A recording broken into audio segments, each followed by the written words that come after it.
interrompemos as nossas transmissões para informar que recebemos de Oslo, nossa capital, notícias urgentes de que a cidade se encontra em pânico. E atenção para mais este informe. Oslo, urgente. Informa-se da central de polícia que algo misterioso aconteceu. Não se pode calcular o número de pessoas, tanto menores como de adultos, que desapareceram de repente sem deixar o mínimo vestígio para as autoridades. A nossa polícia não está podendo explicar o porquê desse acontecimento, nem sobre os desaparecidos. Trata-se de um número incalculável e solicita que em cada família, onde se note a falta de alguém, seja feita notificação urgente ao posto policial mais próximo, dando minúcias e circunstâncias ligadas ao desaparecimento para se facilitar o trabalho das autoridades, a fim de que possam desvendar este mistério. Mais este informe ainda. Oslo, urgentíssimo. À medida que passam os minutos, surgem novas notícias, cada uma mais extraordinária do que as outras.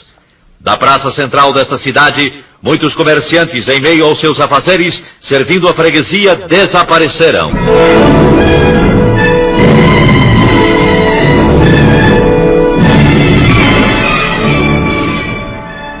O noticiário contava que um freguês de uma casa de floricultura relatou aos policiais que... Quando eu estava pagando a despesa das minhas compras, o negociante que estava trocando dinheiro sumiu. Sumiu sim, senhores. Sumiu e não se sabe para onde. Eu notei apenas que ouvi umas palavras semelhantes a... Glória a Jesus! Glória a Jesus! Glória a Jesus! Então eu não vi mais o negociante. Eu cheguei a esfregar os olhos. Aquilo era inacreditável. Tudo então parecia só uma leve neblina. Mas eu não tinha mais nada para ver.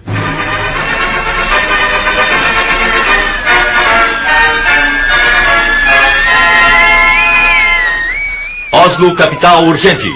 Notícias de última hora informam que uma senhora gritava desesperadamente em plena via pública, jogando fora travesseiros e cobertores de um carrinho de criança, procurando inutilmente dentro do carro seu filhinho de apenas 8 meses de idade.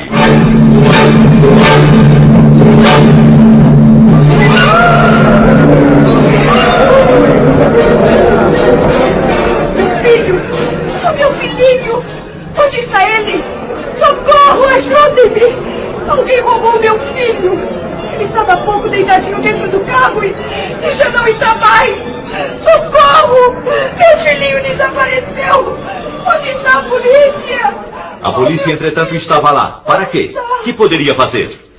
Não é este o primeiro caso, senhoras e senhores ouvintes. De todos os lados surgem pessoas clamando pela ação policial, solicitando auxílio nas buscas de gente desaparecida. São pessoas que chegam chorando e gemendo.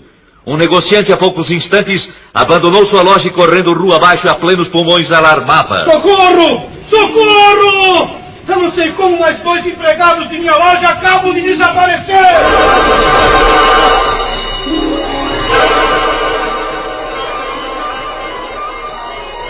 São alarmantes, senhoras e senhores ouvintes, as notícias que, além de Oslo, nossa capital, chegam também de Estocolmo, capital da Suécia, e também de Copenhague, na Dinamarca, e de Helsinki, capital da Finlândia. Que será o fim disso? De todas essas partes, os acontecimentos são iguais. Os desaparecimentos das pessoas são iguais. E de todo o interior do país, chegam as mesmas indagações. O que é isso? O que é isso? O que é isso? O que é isso? O que é isso?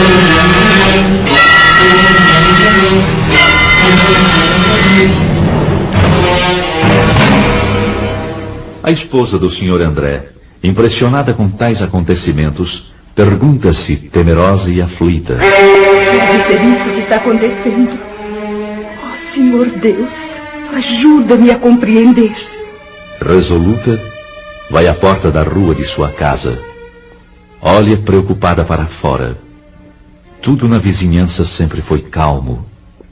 Nem bem chegou ali, e então... Ruth! Ruth! O que se passa? Mas aquela é a senhora Harlan, que vem vindo desesperada chamar pela Ruth. A senhora não viu alguma pessoa desconhecida passar por aqui? Não vi. Por quê? Eu estou tão desesperada. O que aconteceu? Alguém roubou Ruth, minha filhinha. A minha querida Rutinha. Mas onde é que ela estava, senhora? Não a encontro mais. E há poucos momentos ela estava sentada na escada enquanto eu cuidava do jardim. Tive que ficar espantada quando, olhando para ela, não a vi mais. Mas como? Apenas então notei como que um vulto rápido subia pela parede.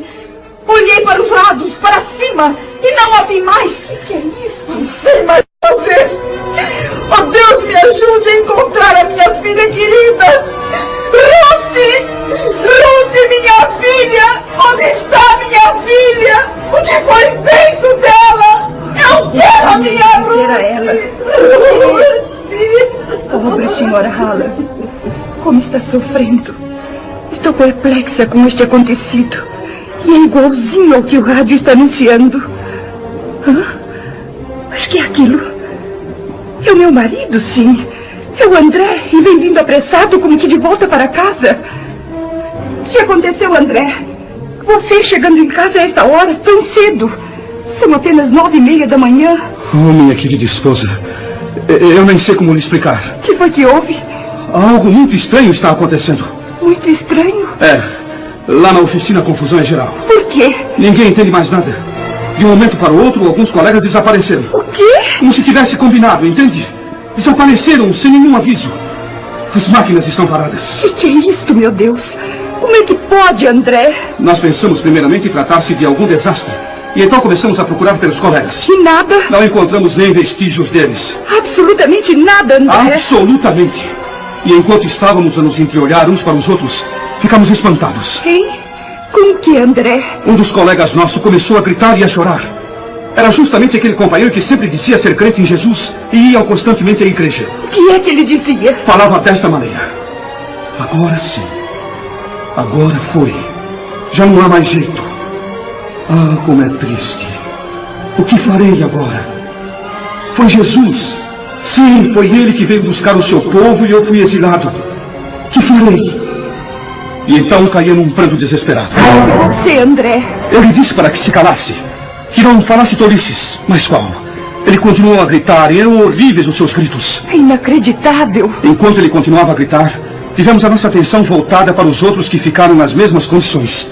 E exatamente por esse motivo, nós deixamos o serviço e agora estamos aguardando notícias. O rádio continua a informar sobre esses desaparecimentos inexplicáveis. Desde as 9 horas da manhã, André, que são notícias e mais notícias sobre pessoas que em desespero telefonam para a polícia. E todas as respostas são desoladoras. As autoridades não podem fazer nada senão aguardar. Sabe, André? O quê? Chegam também pelo rádio notícias de alto mar, dizendo sobre passageiros e tripulantes que desapareceram misteriosamente.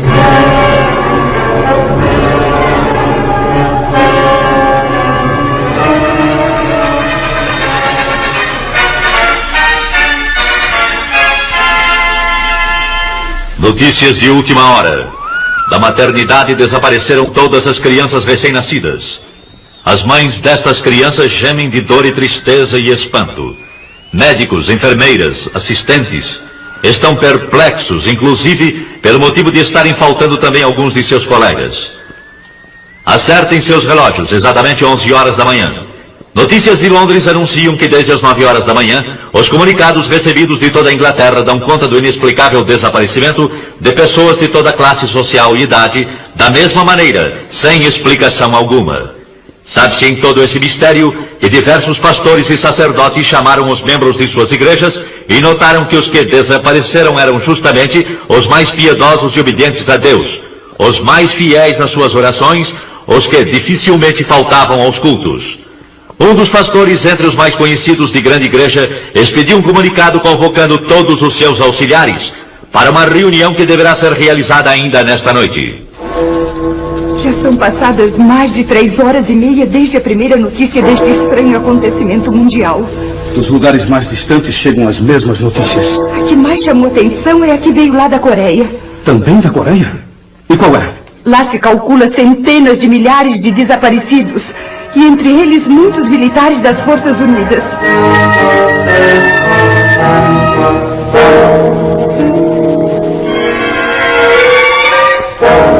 É totalmente impossível descrever o que se tem passado nas últimas horas.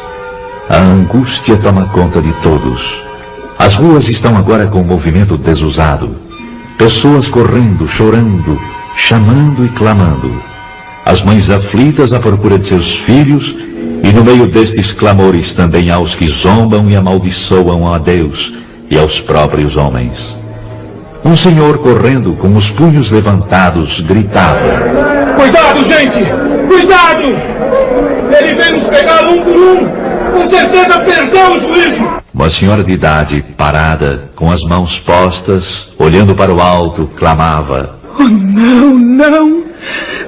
Nós não estávamos prontos para subir com ele. E ele veio e eu não subi.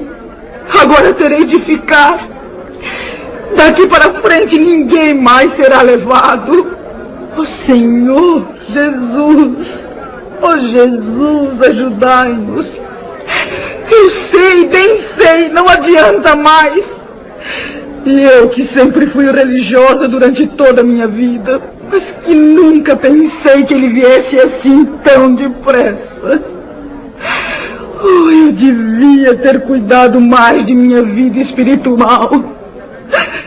Eu devia ter cuidado mais de minha vida espiritual.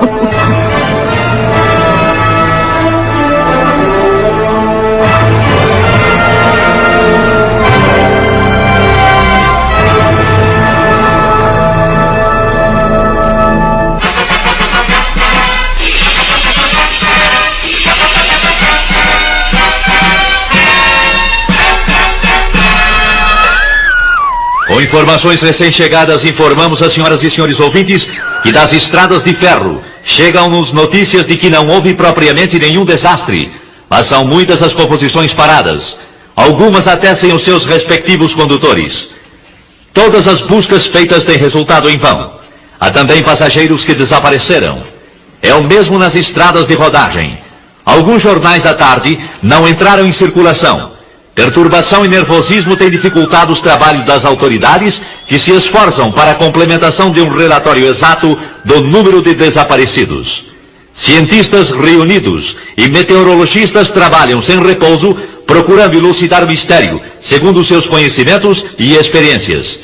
Voltaremos a qualquer instante com a edição extraordinária que se fizer necessária.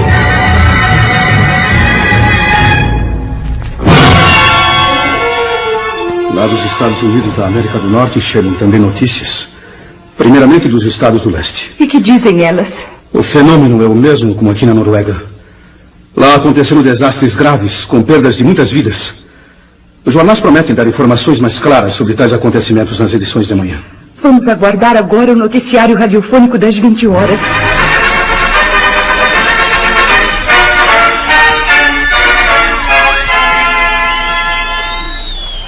Nossa emissão pode informar agora que a catástrofe se manifestou exatamente na mesma hora em todo o mundo. Embora as informações tenham partido das grandes cidades, já se sabe agora que em todos os locais, cidades menores, vilas e aldeias, o acontecimento é idêntico. Assim como tem se dado na parte norte da Terra, dá-se também na parte sul. O que toma conta da população é o medo. Ninguém nesta noite procura cama para dormir, tal é a apreensão do povo.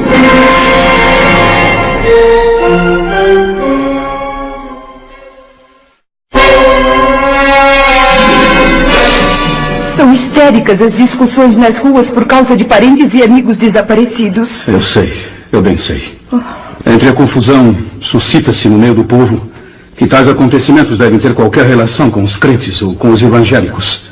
Ou ainda, como costumo dizer, com os religiosos. Se é assim, como é que se explica agora? Cada pessoa que possuía parentes evangélicos, justamente aqueles que eram os mais fanáticos ou mais fervorosos, são os que desapareceram. Um senhor que trabalha numa cervejaria falou: eu creio que tudo isto tem qualquer coisa com os crentes. Pois conheço um senhor de nome Hans Holsen, e ele sempre esteve em meu serviço pregando a palavra de Deus. Volta e meia ele dizia que Jesus viria breve para levá-lo, juntamente com os que acreditam no poder de Deus. E agora acabo de ter notícias que ele também não se encontra mais aqui. E tais palavras foram confirmadas? Foram exatamente. Um outro homem também falou. É verdade. Nós tínhamos como colega uma pessoa que falava a mesma coisa. E agora o seu nome também está na lista dos desaparecidos. E na tal de reunião onde você estava por acaso, alguém protestou? É claro que sim. Alguém disse em voz alta: é necessário que as autoridades proíbam agora a leitura da Bíblia em reuniões cristãs, para que assim evitemos que novamente aconteça o mesmo. E em resposta a essas palavras? Em resposta a elas, o senhor disse: não há mais perigo. Nunca mais vai acontecer coisa igual. Esses crentes que nós chamávamos fanáticos tinham razão. Eles nos falaram de Cristo e esperavam a volta de Jesus para buscá-los. Ai de nós, meu povo, que não demos atenção para eles. Com eles estaríamos melhor do que sermos obrigados a ficar nesse caos que já começou. E que digo mais, vai ser pior. Palavras essas que me causam profunda comoção, acredite. Um outro cidadão protestou com veemência dizendo: você está acreditando naquelas bobagens? Por que então não fez companhia a eles quando eles sumiram? E o senhor, que respondeu? Calmo e seguro respondeu: sim, se eu tivesse obedecido aos ensinamentos que eles davam a respeito de Jesus, eu não estaria agora aqui. Mas é tarde. Agora é tarde. Acabando de dizer isso, retirou-se pesaroso enquanto um sujeito do grupo gritava: você e todos que pensaram assim só merecem uma coisa: a forca! Fora com essa bobagem de cristianismo!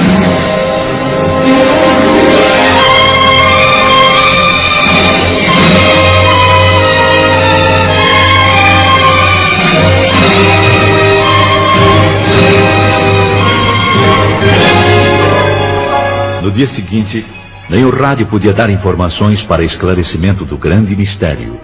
Apenas continuavam as notícias vindas de longe. Dos campos, missionários falavam tais notícias do desaparecimento em massa. Poucos membros de igrejas foram os que ficaram. Naquela noite marcada para a reunião dos pastores e pregadores, a presença era boa, mas o número dos que faltavam era considerável. O ambiente estava triste, pesado mesmo. Os corações estavam como que congelados. Durante a reunião, mais do que um se manifestou demonstrando desespero extremo. Todos estavam de acordo a respeito do que havia acontecido. Sim, era grande a grande verdade. Santos tinham sido arrebatados da terra.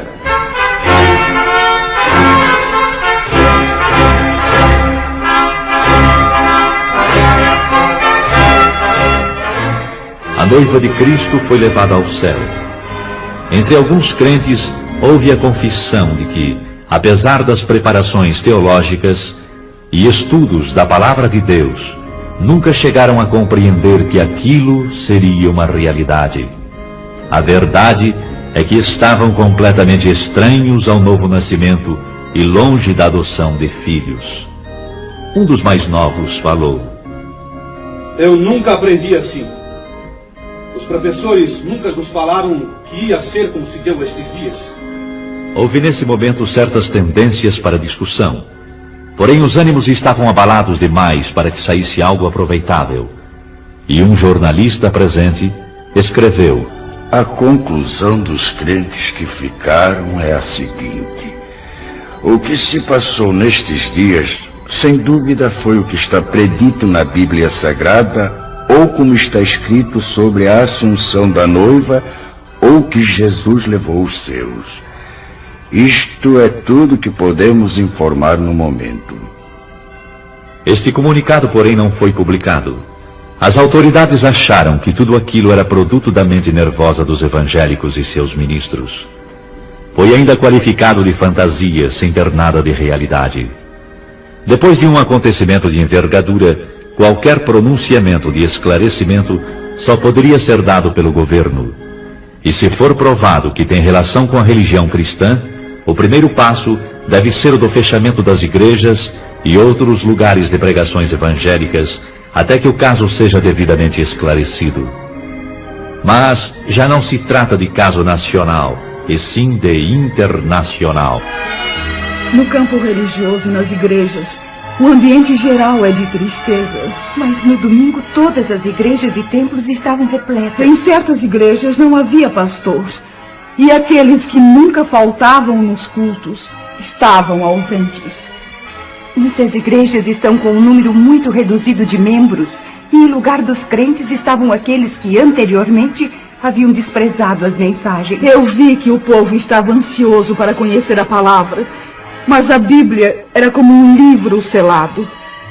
Um senhor procurou ler, mas disse: eu estou vendo as letras, mas não compreendo nada. E deu o livro a outra pessoa que respondeu da mesma maneira. Bastou isso para que todos os presentes começassem a chorar e a gemer.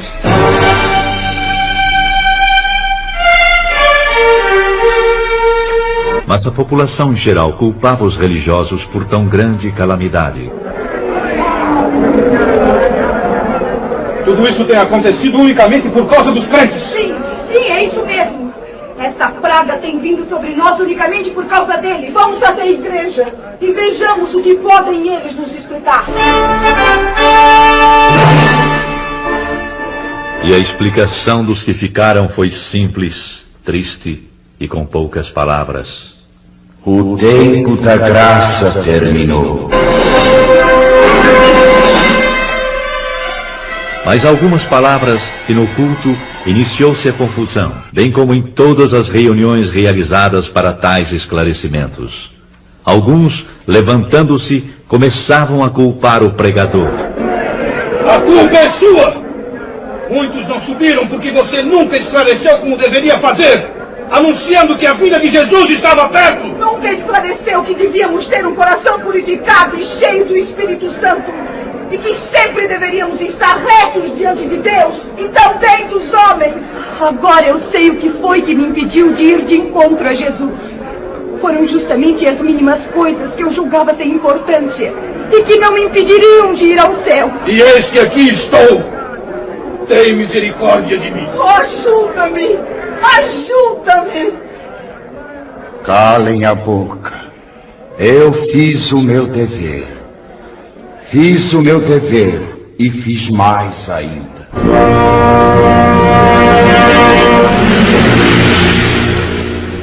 Uns gritavam de raiva e horror, outros choravam e clamavam. Era inútil. A porta estava fechada para sempre.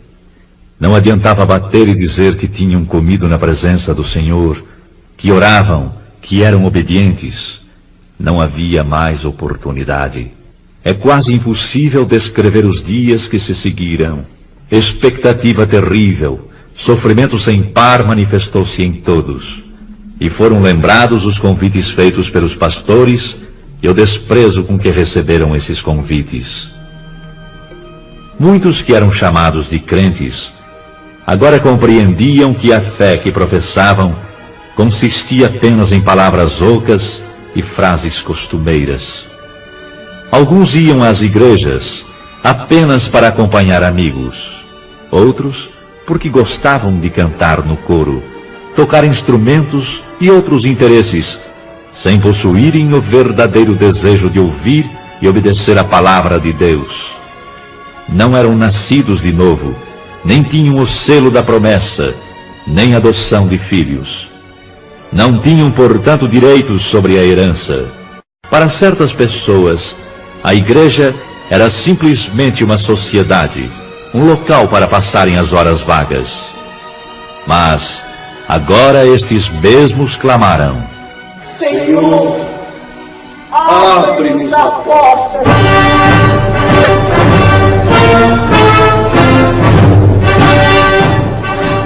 Para espanto e preocupação maior, surgem os rumores de que a Terceira Guerra Mundial está prestes a ser iniciada. As relações entre Oriente e Ocidente foram cortadas. Dos regimes que pertencem ao bloco comunista, anuncia-se que foram proibidas toda e qualquer reunião evangélica. Estavam, pois, já reconhecendo que a perturbação existente e a desordem geral, os culpados eram os crentes.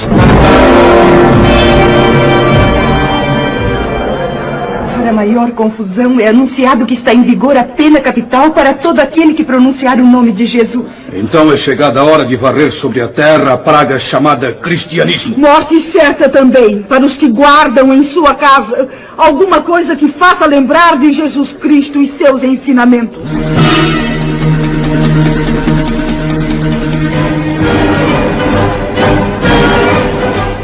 Nos países democráticos, demorou um pouco para que seguissem o exemplo comunista.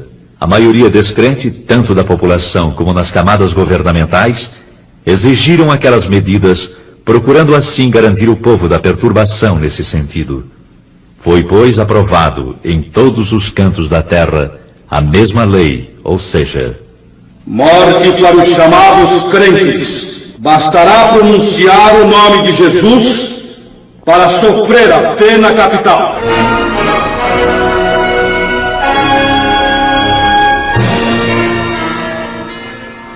E com estes acontecimentos, inicia-se a época mais terrível da história humana. Uma grande parte dos crentes que ficaram, continuando a clamar o nome do Senhor Jesus e não obedecendo às autoridades, foram presos e julgados ditatorialmente. Só escapariam se aceitassem as condições impostas pelas autoridades. Se vocês maldizerem o nome de Jesus, negando-o, então salvarão suas vidas e a vida daqueles a quem amam. Para a perplexidade das autoridades, milhares ficaram firmes no propósito de testificarem que eram de Jesus e não o negariam, qualquer que fosse o resultado. Agora, Satanás estava demonstrando que verdadeiramente estava agindo sobre a face da terra.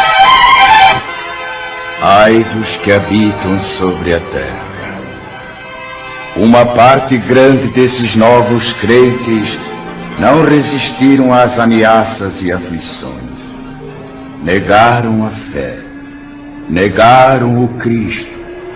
O mundo inteiro está no maligno. Todo o mundo jaz no maligno.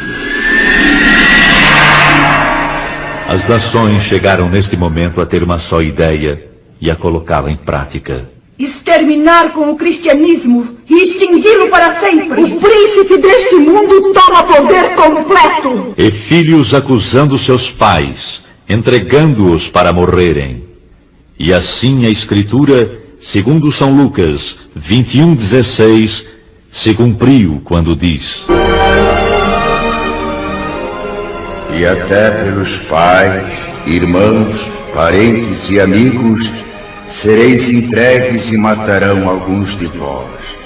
E por todos sereis aborrecidos por amor do meu nome. Faltam palavras para as demais cenas horrendas que se desenrolaram, mas no livro do Apocalipse, Deus revelou os ais e as pragas que hão de vir. E o clamor destes infelizes continuava, segundo São Mateus 24:22. Senhor, Senhor, venha abreviar estes dias.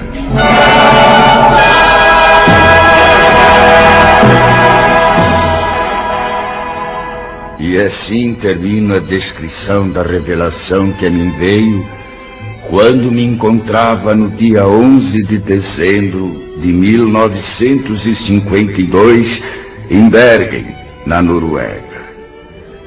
Ao irmão em Cristo, ao amigo, lembro: prepara-te para o encontro com Deus, para que não aconteça de seres deixado quando o Senhor vier buscar a sua igreja. A noiva hoje mesmo procura a face do Todo-Poderoso e pede, com o coração quebrantado e contrito, que a graça e a luz te sejam concedidas pelo Espírito Santo. Amigo, enquanto estamos no dia chamado hoje, a oportunidade de aceitares as grandes verdades e obedecê-las. Ainda hoje, irmão, pode ser selado junto com os que pertencem ao Senhor Jesus Cristo. Ele virá. Aguarda. ele virá num abrir e fechar de olhos, arrebatar a sua igreja. Cuidado! Esta é a grande verdade. A última trombeta soará.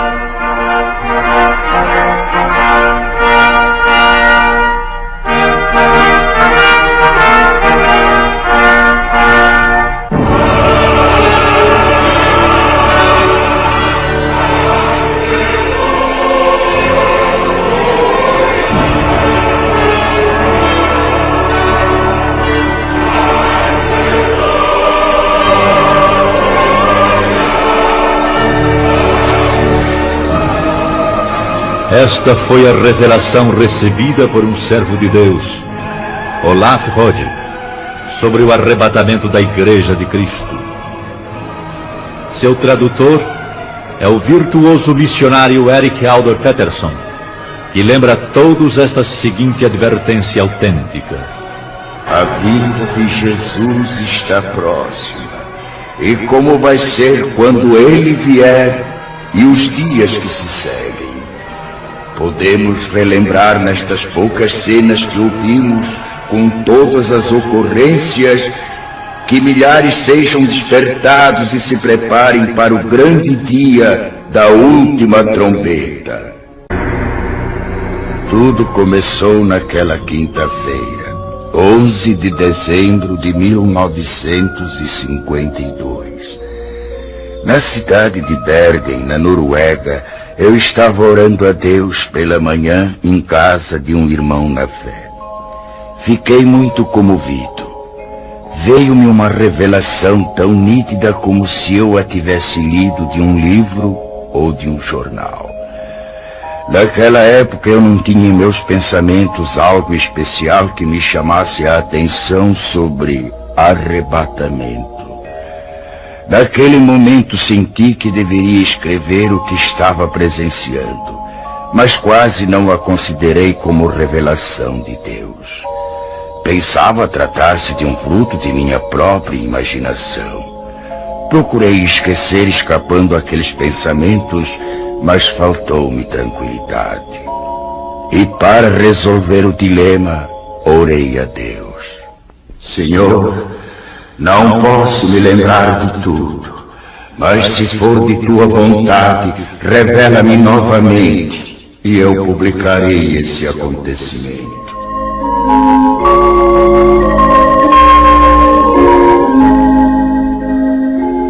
Passaram-se 2 semanas. Numa noite, por volta das 22 horas, voltei a ver claramente pela segunda vez a revelação. Não tive mais dúvidas. Apanhei lápis e papel. Comecei a anotar os acontecimentos segundo iam se desenrolando diante de mim. Assim escrevi até 1h da madrugada. Estava já cansado e não suportando mais por causa dos meus 79 anos de idade. Orei a Deus pedindo que me deixasse descansar. E que se fosse de sua vontade que eu escrevesse tudo aquilo, que me permitisse ter a continuação da revelação no dia seguinte.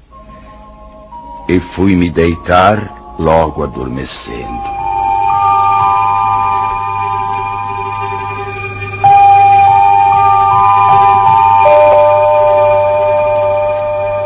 Por uma noite, depois de uma semana, como nas vezes anteriores, veio a mim o restante da revelação, começando exatamente onde havia sido interrompida.